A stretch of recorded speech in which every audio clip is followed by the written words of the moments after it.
Okay, we're going to do a second talk now on whether oral contraceptives affect sex drive. So this audience is well aware of the use of oral contraceptives in PCOS.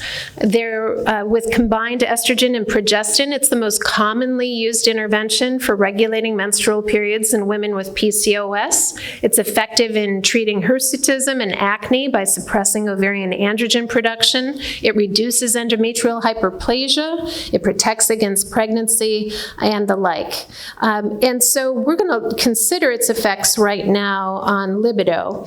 And in the consensus statement on the use of oral contraceptive pills in polycystic ovarian syndrome women in India, Dhuru Shah and Dr. Petit, on behalf of the National PCOS Working Group, published a statement, a recent one in 2018, and in the statement it was recognized that decreased libido is part of the side effects of oral contraceptives, and that it depends on dose and drug.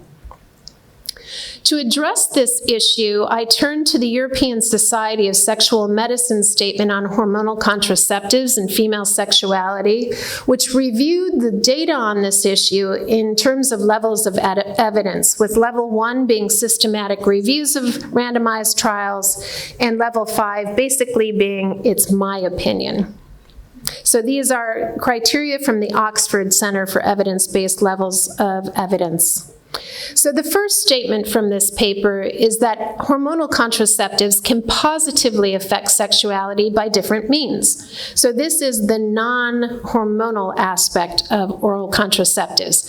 It can improve sexuality by helping women to overcome fear of unwanted pregnancy, by resolving gynecological disorders such as endometriosis, and particularly relevant for women with PCOS by reducing body image concerns with an increase in self-esteem. So this is level 4 evidence. It's mostly clinical opinion and observational data. But recently, after this study was published, I would say a level 2 study was published that supports this, and I'd like to share that with you now. This is that Chinese study of over 685 patients with PCOS, where the use of contraceptives was positively associated with satisfaction. And what was interesting is that conversely, hirsutism and acne and the wish to conceive remain significant risk factors for female sexual dysfunction. So evidence in support of this statement published later that suggests that the statement does in fact have merit. So statement number 2 of these guidelines suggests that all available hormonal contraceptives reduce androgen levels regardless of the estrogen dosage and the progestin type, level 2 evidence.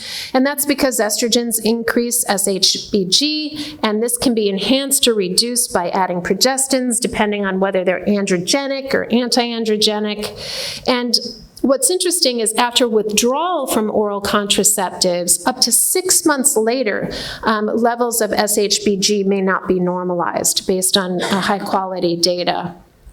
The clinical implications of this, though, aren't clear because in general there's no reliable association between levels of androgens and sexual desire in sexual functioning in women who are on oral contraceptives. We do know that some contraceptives have higher anti-androgenic properties, and here are the androgenic and anti-androgenic activities of very common oral contraceptives, and those with the highest anti-androgenic activity are typically used for PCOS. So a really interesting test of the hypothesis of whether anti-androgenic activities of oral contraceptives contribute to sexual dysfunction was published by Susan Davis, the former president of the International Menopause Society, and this was a study of switching, so a very clinically relevant study. Basically, they had 217 women who had oral contraceptive-associated female sexual dysfunction. And they did what you might do clinically, which is if they were on an anti-androgenic contraceptive, they would switch them to an androgenic contraceptive and vice versa. And then they looked at the change in sexual functioning following that switch. And interestingly, what they found is everybody got better, and everybody got better equally in terms of sexual function. So it really challenged the idea that switching to an androgenic progestin is needed to improve sexual function, because you can switch to an anti-androgenic oral contraceptive and see the same benefit. Statement number 3 was that combined oral contraceptives, transdermal patches, and vaginal rings, regardless of route of administration, they show a similar effect on SHBG and in reducing androgen levels. So route of administration doesn't seem to matter here.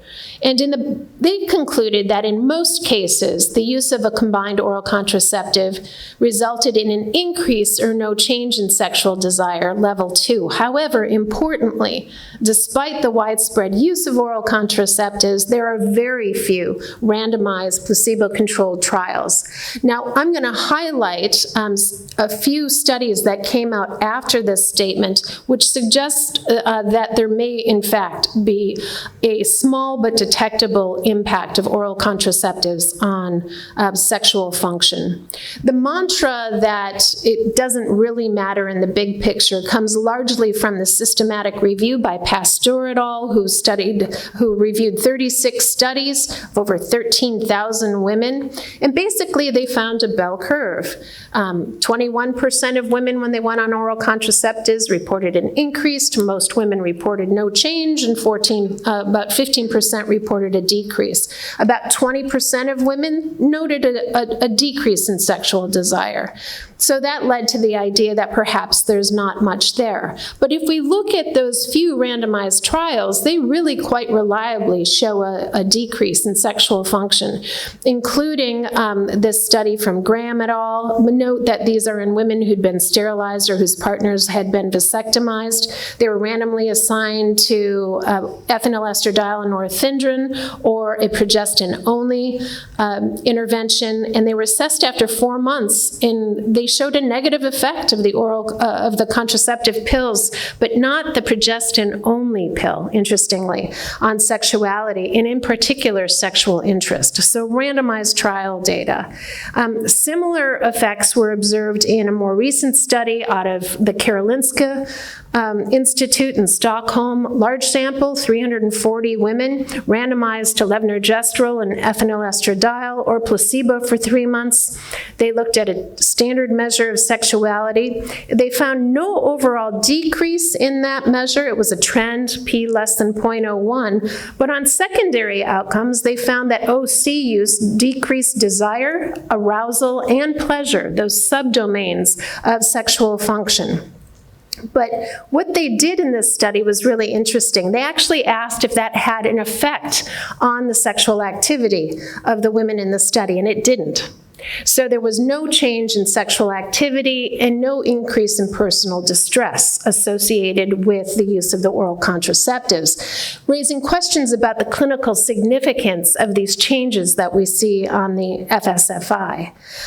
Again, as in most studies, there was no association between circulating levels of androgens and these outcomes. So one cannot measure these androgens and make a conclusion about sexual functioning.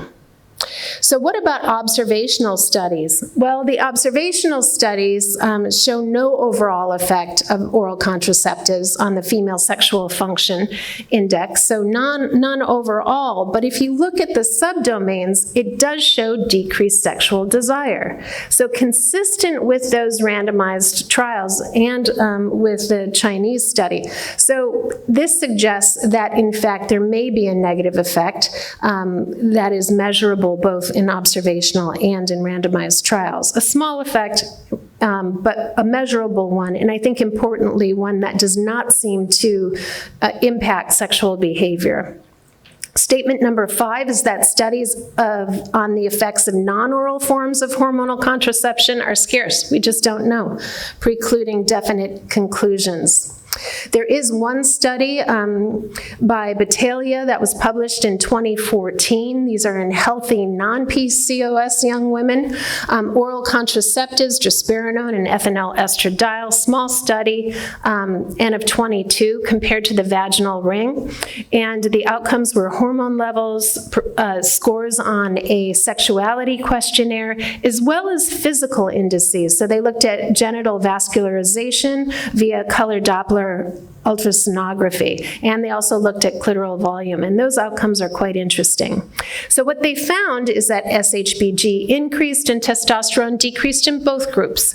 So the vaginal ring did not protect against those changes. Estradiol decreased only in the OC use, and OCs decreased both in free androgen index and the free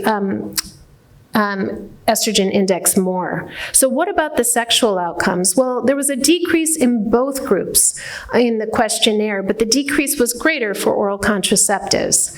And oral contraceptives decreased intercourse frequency and orgasm frequency and increased pain with sex. So negative outcomes there. So more with OCs than with the vaginal ring.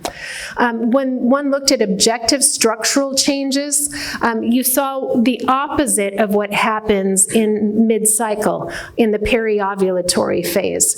So what they observed is that clitoral volume decreased after treatment with an OC and with the contraceptive vaginal ring, and the dorsal clitoral artery vascularization increased only in the OC use. And again, these are OC users. Again, these are negative outcomes on physiology. Statement 6 says that hormonal contraceptives induce a reduction in orgasm frequency. We just saw that. To get around that, the levonorgestrel IUD does not seem to have an impact, though it's not used widely in PCOS. What about vaginal lubrication and symptoms of VVA? It's lacking, no good data. What about lubrication in VVA? Well, there's no difference in these two outcomes when combined oral contraceptives containing anti-androgenic or androgenic progestins are compared, so no effects there. And other types of hormonal contraceptives do not seem to have a negative effect on vulvovaginal morphology or lubrication. So, in summary, meta-analyses show no overall effect of OCs on sexual function, but a small, significant decrease in desire in women generally. Randomized trials show a decrease in sexual function with oral contraceptives, but among women with oral contraceptive-associated female sexual dysfunction, switching improves sexual function regardless of whether one was switching to an anti-androgenic oral contraceptive or to an androgenic contraceptive. It's likely that with all other bases of hormone brain type behaviors, there are individual differences in sensitivity to changes in hormone levels. So these differences vary across women. But importantly for today's purpose, for PCOS women, those results of oral contraceptives generally do not appear to generalize to women with PCOS, because large samples of women with PCOS show the opposite effect, that they're actually showing improved satisfaction, and that's likely due to the beneficial effects of OCs on acne and hirsutism. And in general, contraceptives are associated with improved sexual function and satisfaction. So I thank you for your time.